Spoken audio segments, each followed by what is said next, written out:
या क्षणी एकनाथ खडसे बोलतायत, थेट जाऊयात. वर्षापासून काम करता आहे. पण रोहिणीताई सुद्धा रावेर लोकसभा क्षेत्राच्या उमेदवार नाही.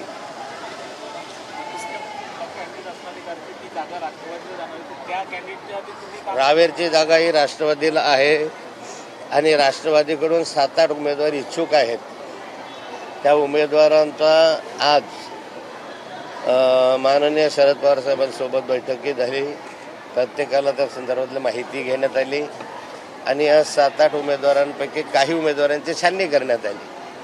त्या छाननीपैकी आता काही जे उमेदवार आहे त्यामधून प्रत्यक्ष उमेदवाराची निवड बहुतांशी उद्या होईल असं मला वाटतं. हिंदी में रोहिणीताई जो है रावेर लोकसभा चुनाव लड़ सकती है, ऐसी चर्चाएं चल रही है. इसमें कितनी सच्चाई है? आप भी लड़ रावेर लोकसभा क्षेत्र से मैं तो चुनाव लड़ना नहीं चाहता क्योंकि मेरी तबीयत ठीक नहीं है. डॉक्टर ने मुझे मना भी कर दिया, इसलिए मैं नहीं लड़ूंगा. दूसरी बात, रोहिणीताई भी लोकसभा क्षेत्र के लिए लोकसभा के लिए इच्छुक नहीं है. उन्होंने पहले से जो तैयारी की है, घोषणा की है और मुक्ताई नगर विधानसभा क्षेत्र का चुनाव लड़ने के लिए की है और इसलिए उसको भी कोई लोकसभा के लिए इंटरेस्ट नहीं है और इसलिए रोहिणीताई भी लोकसभा क्षेत्र रावेर से चुनाव नहीं लड़ेगी. दूसरा ये रहा कि हमारे यहाँ लोकसभा चुनाव क्षेत्र ये राष्ट्रवादी के हिस्से में आया है और राष्ट्रवादी के और भी 6-7 उम्मीदवारों ने अपनी मांग की है. वो उम्मीदवारों की आज मुलाकातें भी हुई. पवार साहब और जयंतराव पाटिल उसमें उपस्थित थे. पार्टी के आला नेता भी उसमें उपस्थित थे.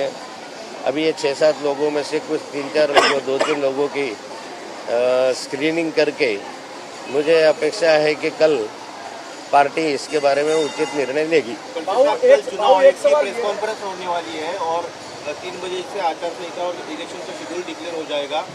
महाराष्ट्र की बात करें तो आप सीनियर नेता है, कैसे देखते हैं महाविकास आघाड़ी बनेगी और एनसीपी को किस तरह से देखते हैं, किस तरह से परफॉर्मेंस रहेगा 48 सीटों पर?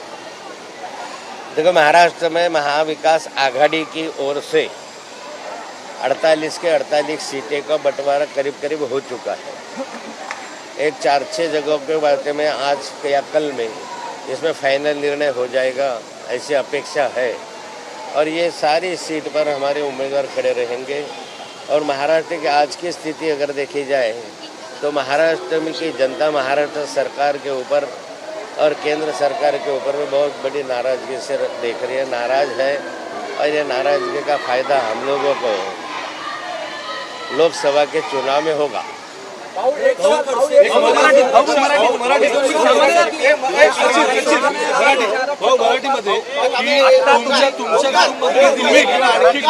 नये म्हणूनच फक्त भाजपने रक्षा खडसेंना तिकीट दिलं का? कारण एक चांगले उमेदवार तुम्ही ठरू शकला असतात तुमच्यापैकी. खडसे विरुद्ध खडसे संघर्ष होऊ नये म्हणूनच रक्षा खडसेंना तिकीट दिलं असं वाटतं भाजप. ह्या अशा अनेक कथा आता जन्माला येतील, त्यामुळे अशा कथांवर काही विश्वास ठेवू नका.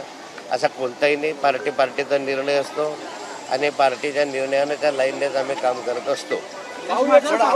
आता रावेरची सीट भाजपसाठी जास्त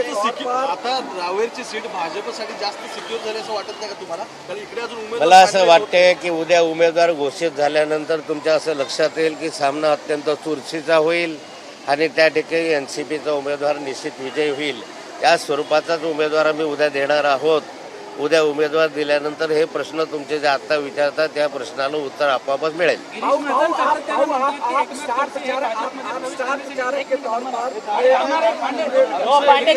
वारंवार बोलतात की एकनाथ खडसे हे पुन्हा एकदा भाजपच्या वाटेवर आहेत आणि म्हणूनच हे सगळ्या गोष्टी होत आहेत. वारंवार त्यांनी बोललेत. काल परवा देखील त्यांनी आपल्या प्रतिक्रियेत त्यांनी तसं सांगितलं. गिरीश महाजन, मी त्यांच्या प्रश्नाला उत्तर देऊ इच्छित नाही.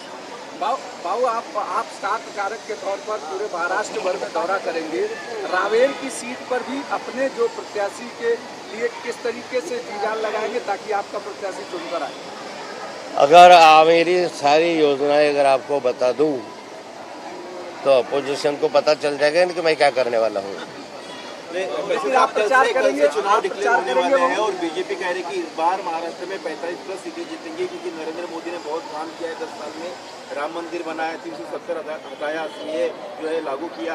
ऐसे कई सारे उनके उदाहरण हैं. उनका कहना है कि इस बार नरेंद्र मोदी के चेहरे और विकास के चेहरे पर हम जीत जाएंगे. देखिए, किसने कितना काम किया ये तो मुझे मालूम नहीं है, पर इतना ज़रूर है कि महाराष्ट्र की जनता में बहुत बड़ा असंतोष है। हिंदुस्तान का मुझे पता नहीं है, यहाँ कपास को भाव नहीं है, सोयाबीन को भाव नहीं है, किसान नाराज है, किसान आत्महत्या ही कर रहा है, महंगाई दिन ब दिन बढ़ रही है, असुरक्षा का वातावरण महाराष्ट्र में है। और ये सारा वातावरण देख के महाराष्ट्र सरकार के बारे में जो आज असंतोष है, वो असंतोष, और केंद्र सरकार के बारे में जो महंगाई वगैरह बढ़ी है, प्याज के निर्यात के लिए परमिशन नहीं है, कपास के निर्यात के लिए परमिशन नहीं है, ये सारे मुद्दों को मुद्देनजर रखते हैं। ऐसा मुझे लगता है कि आज वातावरण केंद्र और राज्य सरकार के विरोध में है, उसका फायदा अपोजिशन को जरूर होगा। दादा, एक शेवटचा मराठीत प्रश्न, उद्या निवडणूक जाहीर होते, आकडे जे समोर येतात, अनेक सर्वे येतात, वेगवेगळे आकडे जे समोर येतात, ते सर्वाधिक जागा या महायुतीला, अगदी 38-40 पेक्षा जास्त जागा महायुतीला दाखवतात. काय तुमचे अंदाज उद्या निवडणूक अगदी शेवटच्या टप्प्यात? व कोणत्या सर्वेचा विचार करता? सर्वे वेगवेगळे आलेले आहे.